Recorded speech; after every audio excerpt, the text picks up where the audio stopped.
Well, when it comes to nutrition in sports, you need to understand the whole system is threefold.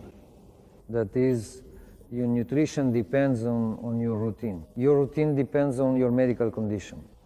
That's why you should always start with medicine.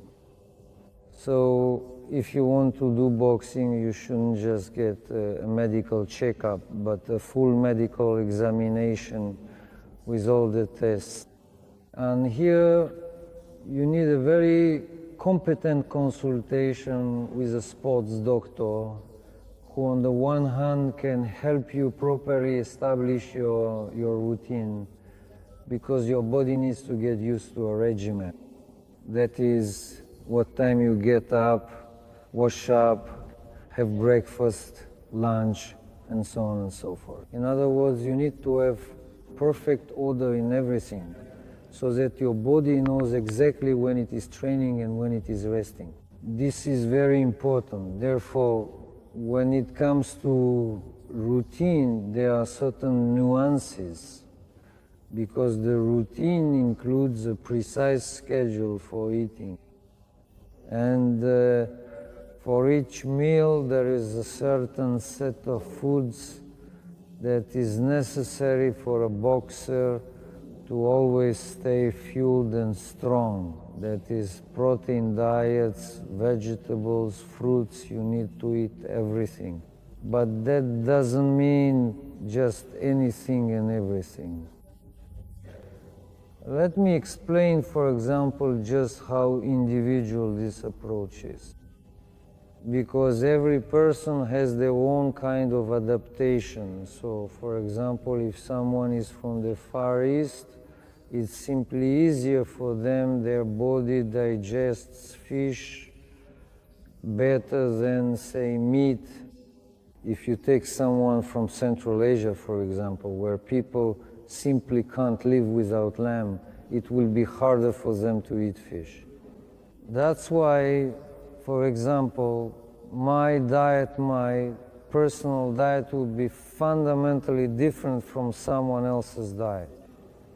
There are a lot of factors involved here. So definitely eat these foods or drink these juices. There's a big difference here. Everything depends on your routine. If you have a workout in the morning and you don't have the energy for it, that means you simply not eating right. Proper nutrition and diet are two different things. Proper nutrition is when you eat and you have energy. That's the most important fact.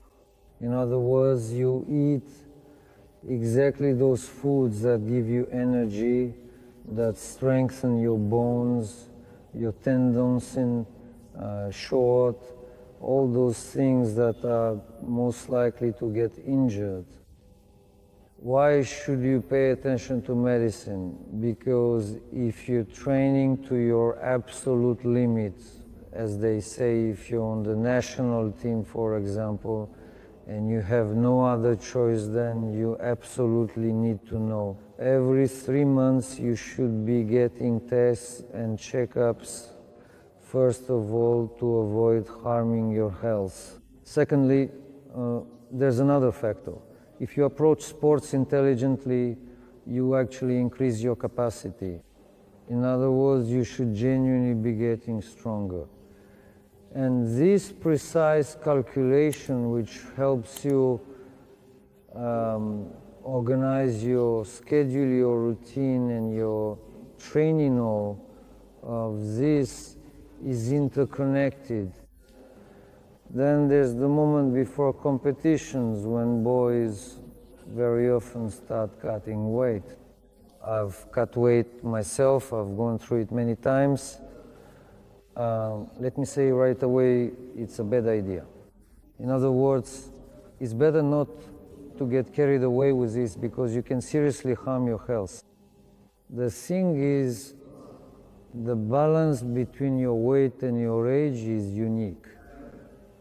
So, what age are you at right now? And, well, let's put it this way. If you're doing sports, It's not that it's easy for you to gain or lose weight, but everything stabilizes for you. All of this is thanks to having a routine. Because I know for sure that if my training is at 2 o'clock, then I will definitely eat at 12. And as my coach told me, your stomach should be about 60 to 70% full, so that at the peak of your workout you have energy and strength. Because it's important for you to maintain this. But when you start losing weight, for example, and begin cutting out foods that are essential for your growth and resilience, your body starts to suffer, literally suffer. So if you're suffering physically, your mind suffers too, and everything inside you gets thrown off balance. That's why the worst possible scenario is when right before a fight, for example, you either dehydrated or, God forbid, you get diarrhea and you simply have no strength left. That's what it can lead to. But when you're already set at your optimal weight, you need to have a certain level of strength for that weight. And you get that strength from the foods you eat. Preferably, as they say, you should use what's local to where you were born. In other words, I'm saying that diet is a very precise calculation of foods. And ideally, these foods should be fresh. It's like they say, straight from the village.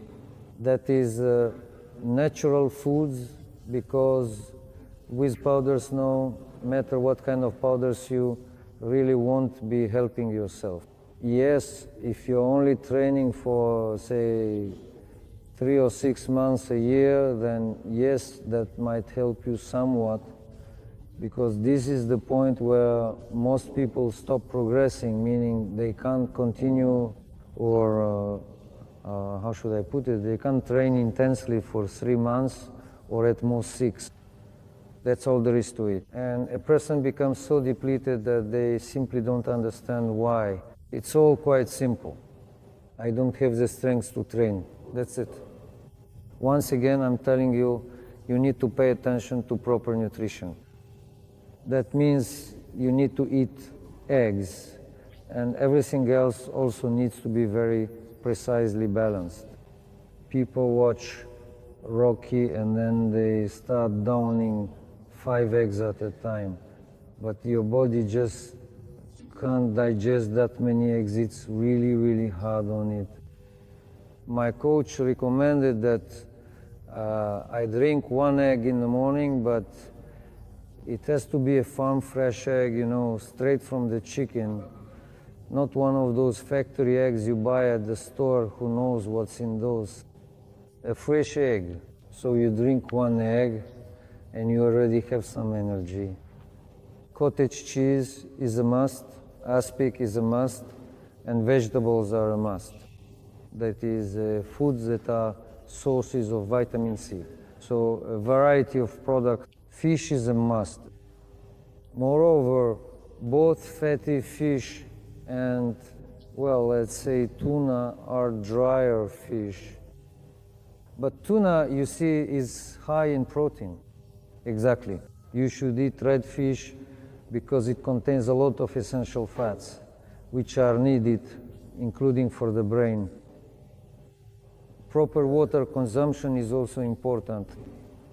That is, during your workout, you don't need to overdo it and drink, say, 5 liters of water. You should drink as much water as you actually need. There's an opinion that drinking too much water is bad. Of course it's bad. Your blood will become completely diluted. It will be too thin. And where can I get anything from there? What is there left to pump? In other words, it puts a strain on your heart. So you need to drink water sensibly, with common sense. During a workout, based on my own experience, I would allow myself to drink up to 1 liter of water per session. and these are serious workouts. So you can't drink too much, but you also can't drink too little. Because as they say, if your blood thickens, it becomes very hard for the heart to pump. You also shouldn't let yourself get dehydrated. That's why it all needs to be done with common sense. So regarding specific foods that need to be included in your diet, there are certain things that, for example, I personally can't really eat, like, say, lamb boot. I can try it. Exactly. It doesn't have to become my main dish, but I can try it and get some micronutrients from it again, getting my body used to this kind of food as well, which is also rich in its own unique proteins, amino acids, and other beneficial substances. So it doesn't mean that I can't try it.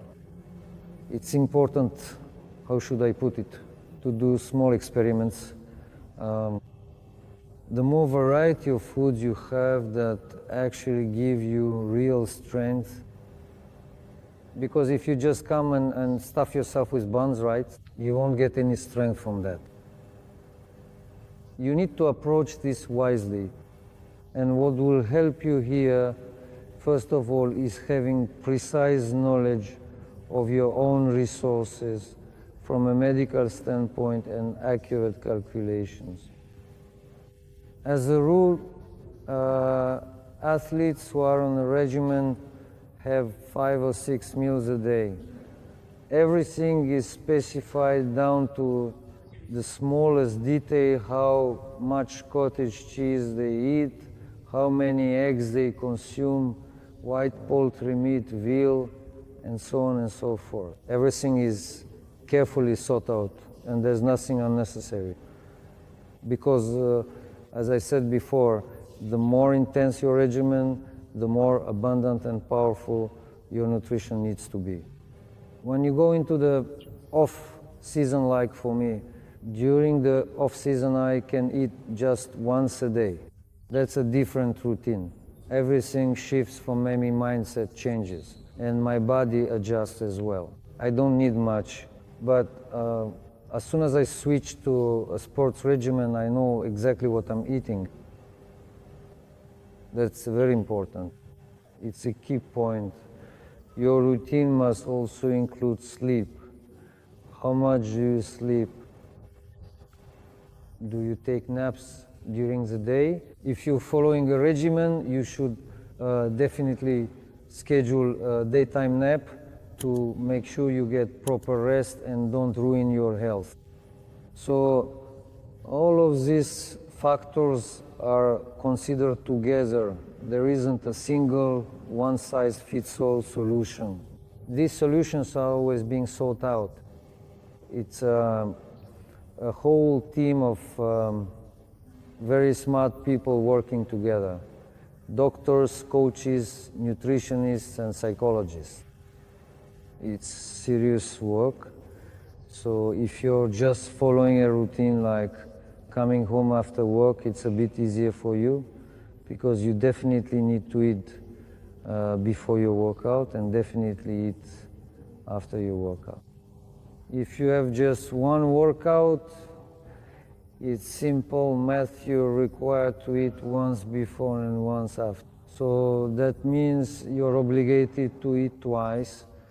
If your routine involves different types of intense training every day, then you have to eat well every single day. Then, of course, there are rest days, days when you can even fast, and so on. And it doesn't matter me, guys trained. There were vegetarians and there were those who only ate meat. In the end, it turned out that both groups started imitating each other, and eventually both found the most ideal balance. That is, you do need to eat meat, but sometimes you also need to go without it. So here, it's really just common sense. That's why this is actually a very serious topic, and it's so simple, guys. Eat some jellied meat and everything will be fine. But you can't just say that here. That's why all the calculations need to be precise. There's a category of people who deliberately take up sports specifically to lose weight. So what should you do in this case? Because most people end up on diets where you're supposed to eat certain foods, but those foods inevitably make you gain weight. So what should you do in this situation? First of all, you need to know exactly which foods don't make you gain weight. Secondly, I'll say it again, go back to proper nutrition. That means you don't need to eat a lot. You can eat small amounts, but do it frequently. That's it. And in this case, if you really want to lose weight, you need to balance your physical activity. Here, you need to clearly understand how much you're eating and what you're doing so you don't harm your internal organs. That's why this happens very often, because people start, well, as they say, getting greedy. They begin to exercise a bit more intensely, and in the end it leads to, well, serious consequences. That's it. Now, there's one more thing I want to mention. From a medical standpoint, it's also extremely important. When you're doing sports, you should not consume alcohol in any form at all. In other words, you are forbidden to drink alcohol because it is extremely destructive again, especially for protein, since alcohol simply burns up all the protein in your body. And the protein that you've worked so hard to build up, the protein you need for your training, you can just destroy it all at once with a single shot of vodka. Ultimately, this leads to the wear and tear of your body. If you want to train for a long time, you need to be strong in every way, in everything. That includes knowing your medical needs, your schedule, and your goals precisely. Losing weight is one program. That doesn't mean increasing your workout. Sometimes it's just about sticking to a routine, and that's it. When you're recovering, say after tough fights or injuries, the recovery process itself also requires some adjustments to your routine and your diet. For example, if under normal circumstances you need to eat 5 times a day during certain recovery periods, you might only eat once a day. Again, this is done to help you recover as quickly as possible. When you're lying down, so to speak, recovering, you simply don't need that much energy. Or rather, you only need enough energy for the recovery process itself. So during these times, you also need to approach things thoughtfully, because how you eat while recovering is important. You don't want to relax so much that you end up overeating and then spend 3 months at the gym trying to lose it. Here, once again, everything is carefully calculated. Everything is about balance. So, to sum up, what concerns your nutrition is directly related to your health. And your health, in turn, follows a certain order, a lifestyle that you train your body to adapt to. Therefore, if you train your body to do things the right way, try to maintain that throughout your life. Because it's a really good, well, as they say, a kind of shadow, just like in boxing. There are many useful things, these kinds of shadows that enhance you. you should learn for life by going through your own diet, that is your own schedule and your own approach to health. In general, I wish everyone good luck and love. See you next time.